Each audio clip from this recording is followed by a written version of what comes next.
Hello friends, नमस्ते। Welcome to Kiran's kitchen. आज म आलु ब्रेड स्यान्डविच बनाउन गइरहेकी छु। यहाँ हेर्नुहोस् मेरो इन्ग्रेडियन्ट्सहरू।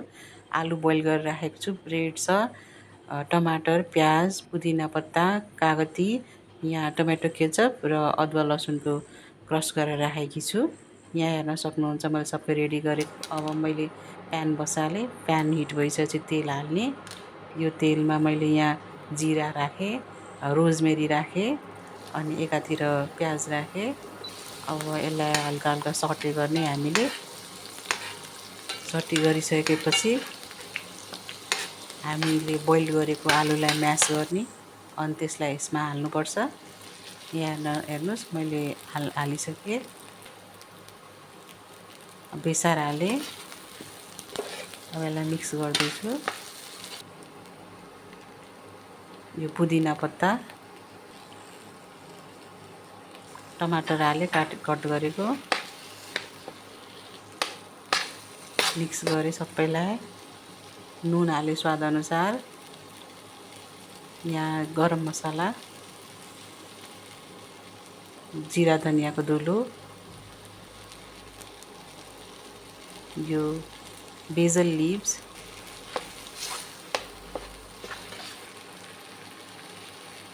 यो अदुवा लसुन क्रस गरेको। अब यसलाई मिक्स गर्ने हामी।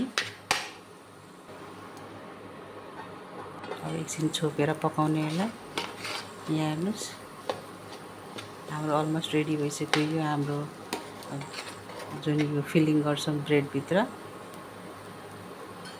रेडी भइसक्यो। अब यता हामीले ब्रेड लियौँ। यो टोमेटो केचप, यो टोमेटो केचपलाई ब्रेडमा स्प्रेड गरिदिने। यहाँ हेर्नुहोस् सबै हाम्रो स्प्रेड भइसक्यो। अब यो ब्रेडमा हामीले बनाएको भर्खर मसला बनाएको आलुको स्प्रेड गर्ने यसमा सबै मजाले।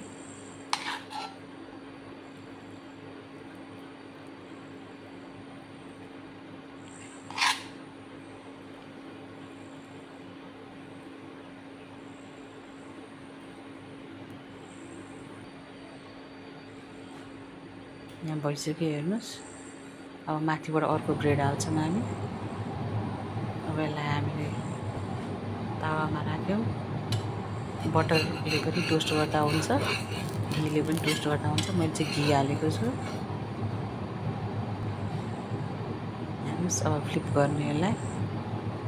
अर्को साइड पनि घी लगाइसकेँ।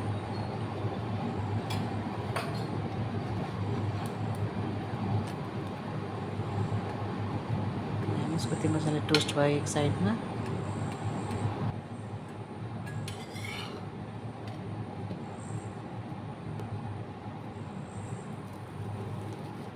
अब यसलाई म बिचबाट कट गर्दैछु।